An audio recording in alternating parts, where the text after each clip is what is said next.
जल्ल जलालुहु व अम्मा नवाजुहु व अकरम करामुहु व आज़म शअनुहु फ़ी समा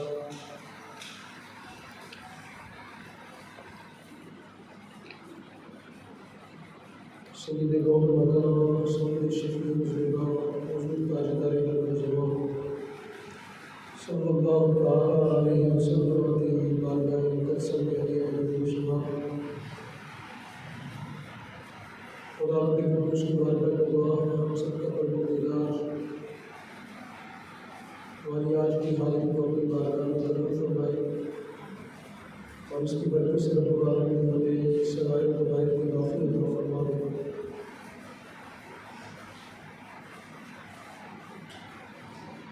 मुअज़्ज़ज़ मोहतरम अज़ीज़ तलबा व तालिबात गिरामी तलबा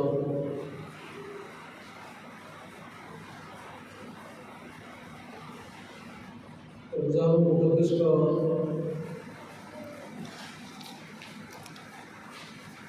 प्यारा महीना गुजरा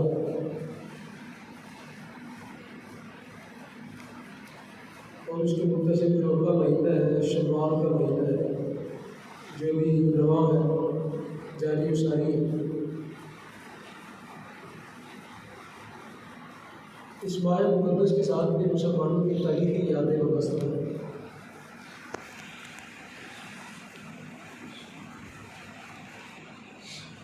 यही वो माह मुक़द्दस है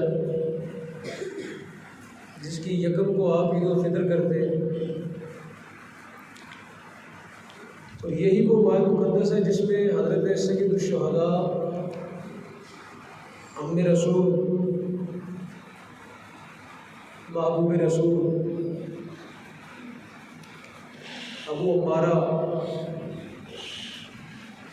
असदुल्लाह व असदुर रसूल हज़रत अमीर हमज़ा रज़ियल्लाहु तआला अन्हु की शहादत मुबारक है। तो गोया पता चला कि आपकी शहादत चूँकि जंग उहद के मौका पर हुई थी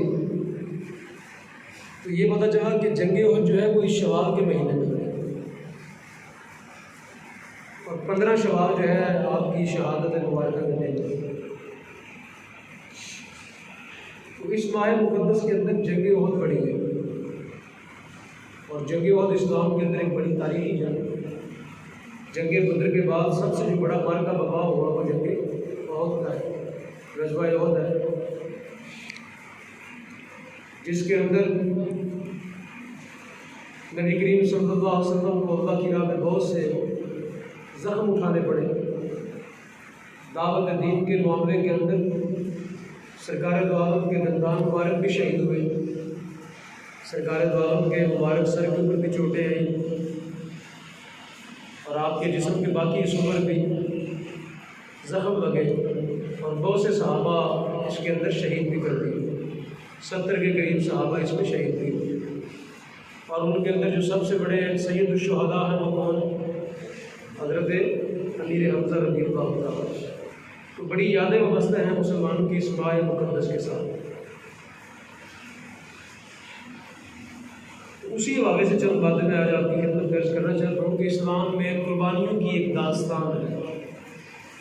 इस्लाम में क्या है? कुर्बानियों की एक दास्तान है। इस्लाम कुर्बानियों से मामूल है। हर वक्त जो लोग आसानी की तलाश में होते हैं, आसानी के दर पे, और कहते हैं बस जन्नत के खजूर के गोशे हमारे लिए उतरे और हौज़े कौसर से पानी आ जाए तो बस मौज लग जाए। नहीं, यहाँ पे बदर भी है, यहाँ पे उहद भी है, यहाँ पे 70 शहीदों की लाशें भी गिरी हुई है, यहाँ पे एक जिस्म के ऊपर जो है वो 70 ज़ख्म भी लगे हुए हैं और यहाँ पे हज़रत अबू दज्जाना भी हैं और यहाँ पे हज़रत अमीर हमज़ा भी है, यहाँ हज़रत तलहा भी हैं, हज़रत ज़ुबैर भी है, यहाँ हज़रत अब्दुल्लाह इब्न जुबैर भी है। तो ये कुर्बानियों की एक दास्तान है। इस्लाम क्या है? कुर्बानियों की एक दास्तान है। जब कोई बंदा इस्लाम को पढ़ता है तो उसको बड़ा दिल थाम के पढ़ना पड़ता है। इस्लाम की तारीख जब कोई बंदा उसका मुताला करता है तो बाज़ दफ़ा बंदे की आंखें जो है वो छलक पड़ती हैं। रसूल करीम अलैहिस्सलाम का जो आगाज़ का वक़्त है ना, जो सरकार दो आलम के ऐवान नबूवत के आगाज़ का वक़्त है, वो तकलीफ़ का, सऊदपुर का, मुशक्क़त का, और रसूल करीम अलैहिस्सलाम के साथ कौन सी बदतहज़ीबी नहीं की गई उस दौर के अंदर। रसूल करीम अलैहिस्सलाम को किस तरह परेशान नहीं किया गया उस दौर के अंदर।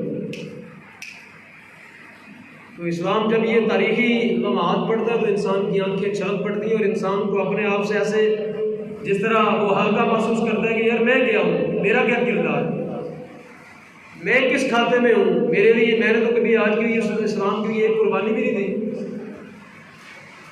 मैं तो नमाज़ पढ़ने से भी जो है बेजार हो जाता हूँ कि मुझे जाना पड़ता है मस्जिद में, और बाकी इबादत के अंदर भी मैं सोचता हूँ कि यार ये करूँ कि ना करूँ। सुबह उठे ही जाता हूँ इसे नमाज के लिए, तो वहाँ तो कुर्बानियों की दास्तान है, वहाँ तो कुर्बानियों की क्या है। तो कुरान हकीम ने इस बारे में यही फरमाया, अला तक़ूलू लिमन युक़तलू फ़ी सबीलिल्लाहि अमवात, कि उनको मुर्दा मत कहो जो अल्लाह की राह में क्या कर दिए जाए, शहीद कर दिए जाए। बल अहया, वो तो जिंदा है, बल अहया, वो तो क्या है, वलाकिन ला तशऊरून, लेकिन तुम्हें उनकी ज़िंदगी का शऊर नहीं। तो ये जो मकाम और मर्तबा है क्या कि बज़ाहिर एक जिस्म पड़ा हुआ है सामने हमारे बेहिस्सो हरकत, बज़ाहिर हमें नज़र आ रहा है कि सांसें रुक गई हैं, गला कट गया है, हमें नज़र आ रहा है कि कलेजा चीर दिया गया। हज़रत अमीर हमज़ा रज़ियल्लाहु अन्हु वो दास्तान पता पड़ता है तो बंदा मबहूत हो जाता है। ठीक, बंदे की आवाज़ ही जो है वो दब जाती है कि मैं बोलूँ या क्या बोलूँ। कि रसूल करीम का चचा हो, सैयदुल शुहदा हो, कुरैश के कबीले का सरदार हो, और उनका जिस्म अतहर जो है वो चीर दिया गया, उनके दिल को और बाहर निकाला गया सब कुछ। तो बंदे को बजाय तो जिस्म नज़र आ रहा है, लाशा नज़र आ रहा है, हर बंदा देख रहा है कि यहाँ बम के टुकड़े लगे हैं, यहाँ गोलियाँ चली हैं, यहाँ तलवारें चली हैं, नेज़े लगे हैं, नेज़े आर पार हो गए हैं, जिस्म से इधर से नेज़ा लगा इधर बाहर निकल आया, नजर आ रहा है लाशा पड़ा हुआ। लेकिन कुरान कहता है इसको मुर्दा मत कहो। नजर आ रहा है हमें कि सांसें रुक चुकी हैं, खून के फवारे छूटे हुए हैं, बाजू कटे हुए हैं, उंगलियां कटी हैं, चेहरा मसक कर दिया गया, आंखें निकाल दी गई, मुसवा कर दिया गया, चेहरा बिगाड़ दिया गया, बज़ाहिर बिगाड़ दिया गया। लेकिन अल्लाह के हुजूर बिगड़ा नहीं, वो तो संवर गया ना उधर, बज़ाहिर हमें ये नजर आ रहा है। लेकिन कुरान कहता है इसको मुर्दा मत कहो। अब अकल ये कहती है ये मुर्दा है, अकल और शऊर ये कहता है ये क्या है, मुर्दा है। कुरान कहता है, अल्लाह फरमाता है इसको मुर्दा मत कहो, ये जिंदा है। तुम्हें इसकी ज़िंदगी का एहसास ही नहीं, तुम्हें इसकी ज़िंदगी का शऊर नहीं है। तो सवाल है मालिक ये मर्तबा कैसे मिला? हमारी अकल कहती है ये बंदा मर गया, तेरा फरमान ये कहता है ये बंदा जिंदा है। मालिक ये मर्तबा कैसे मिला? अल्लाह ने फरमाया मुस्तफ़ा की ज़ात पे कुर्बान हो गया, मुस्तफ़ा करीम की ज़ात पे कुर्बान हुआ, हुजूर की ज़ात के ऊपर कुर्बान हुआ। और रब ने फरमाया तेरी नज़र के अंदर ये मुर्दा है, अल्लाह फरमाता है ये जिंदा है। तो रसूलुल्लाह के दीन पे जो मर जाता है, रब कहता है वो मरता नहीं है, वो जिंदा है। वो क्या है? जिंदा है। बाज़ाहिर लोग हमें ये, जब हम कोई इस तरह की बात करते हैं तो लोग समझाते हैं, यकीन करें लोग नाशे बन के आते हैं, कहते हैं ये क्या कर रहे हैं मौलवी साहब, आपके बच्चे नहीं हैं छोटे छोटे, किस तरह की तकरीरें करते हैं, किस तरह की बातें करते हैं। जान बचाएं अपनी, अपना जो है वो माल बचाएं, जान बचाएं, अपना दर्स बचाएं, ये क्या बातें करते हैं आप? लोग नाशे बन के आते हैं। लेकिन हम जब कुरान पढ़ते हैं तो फिर हमारा दिल करता है नहीं टक्कर मारनी चाहिए, दिल करता है कि नहीं रसूलुल्लाह के दीन पे शहीदी होना चाहिए, रसूल करीम के दीन के ऊपर जो है वो जान का नजराना पेश करना चाहिए। इसलिए कि कुरान ये कहता है जो रसूलुल्लाह पे मर गया, जो हुजूर की जात पे मर गया, वो मरा नहीं, वो जिंदा है। सुभान अल्लाह। बज़ाहिर चंद घड़ियों की बात ही है ना, 2-4 जख्म लगेंगे, गोलियां दाएं बाएं आगे पीछे आर पार हो जाएगी। और वो भी रसूल करीम की हदीस है, सरकार दो आलम फरमाते हैं शहीद को इतनी भी दर्द नहीं होती जितनी चींटी काटती है। ये सरकार का फरमान है। सरकार फरमाते हैं तुम ये समझते हो कि गोलियां निकलती हैं जिस्म से और बंदा जो है वो पता नहीं कितनी दर्द महसूस करता फरमाया, रसूल करीम ने फरमाया, शहीद को इतनी तकलीफ होती है जितनी पाँव के ऊपर चूंटी काटे। इतना पाँव पे क्या करे, चूंटी, इतनी तो बंदा बर्दाश्त कर लेता है ना यार। इतने इतने हमारे बड़े जिसमें 6-6 फुट के जिसमें, तो चूंटी को हम बर्दाश्त कर लेते हैं। तो ये वादा दिया गया। तो बारह सामीन मोहतरम, ये कुरान ये कहता है कि इनको मुर्दा मत कहो, इनको मुर्दा मत कहो। हम किस तरह के गाजी अमुद्दीन शहीद मर गए, हम किस तरह के गाजी मुमताज कादरी मर गया, हम किस तरह के हैं आमिर अब्दुल रहमान इब्न चीमा जो है वो मर गया। कुरान ये कहता है जो मुस्तफ़ा की ज़ात पे, नमूस रिसालत पे, ख़त्म नबूवत पे जो जान देता है वो मरता नहीं, वो जिंदा होता है। फरमाया बाबा की बात शोरूम, तुम्हें शऊर नहीं है इस बात। नबी करीम सल्लल्लाहु तआला अलैहि वसल्लम सरकार तो जहाँ सफ़ा की पहाड़ी के ऊपर बैठे हुए थे। अब मैं वो वाक़या बयान करने लगा हूँ हज़रत मीर हमज़ा रज़ियल्लाहु ताला अन्हु का, जो वाक़या जहाँ से शुरू हुआ। ये मुस्तदरक हाकिम के अंदर ये वाक़या मौजूद है कि नबी करीम अलैहिस्सलाम सफ़ा की पहाड़ी के ऊपर बैठे हुए थे। गौर व फिक्र, तफक्कुर और तदब्बुर जारी था अल्लाह रब्बुल आलमीन की कुदरत में, उसकी निशानियों के अंदर। और सरकार दो आलम इस सोच के अंदर थे कि मैं इन लोगों को बुतों की इबादत से निकाल के खुदा के सामने झुकाना चाहता हूँ, लेकिन ये मेरी बात ही नहीं मान।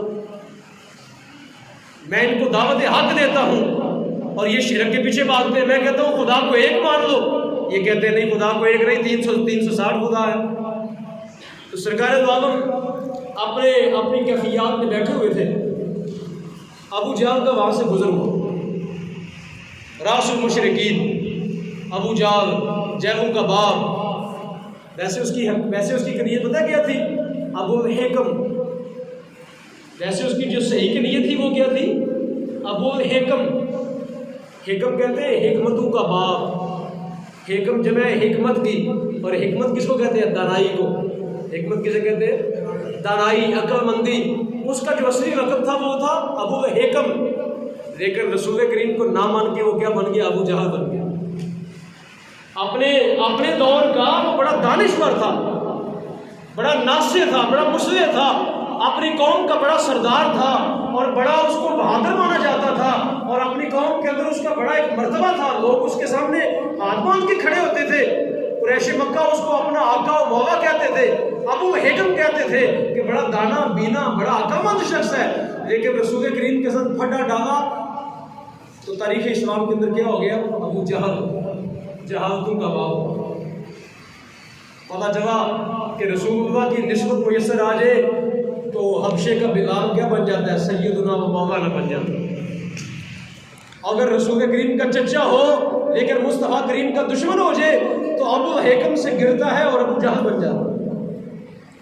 पता चला कि इज्जत सारी मुस्तफ़ा की बारगाह से, इज्जत सारी रसूलुल्लाह की बारगाह से। तो सरकार दो आलम बैठे हुए थे सफ़ा की पहाड़ी पर। अबू जहल का वहाँ से गुजर हुआ, उसके दिल में सरकार दो आलम का बोझ तो पहले ही बड़ा था।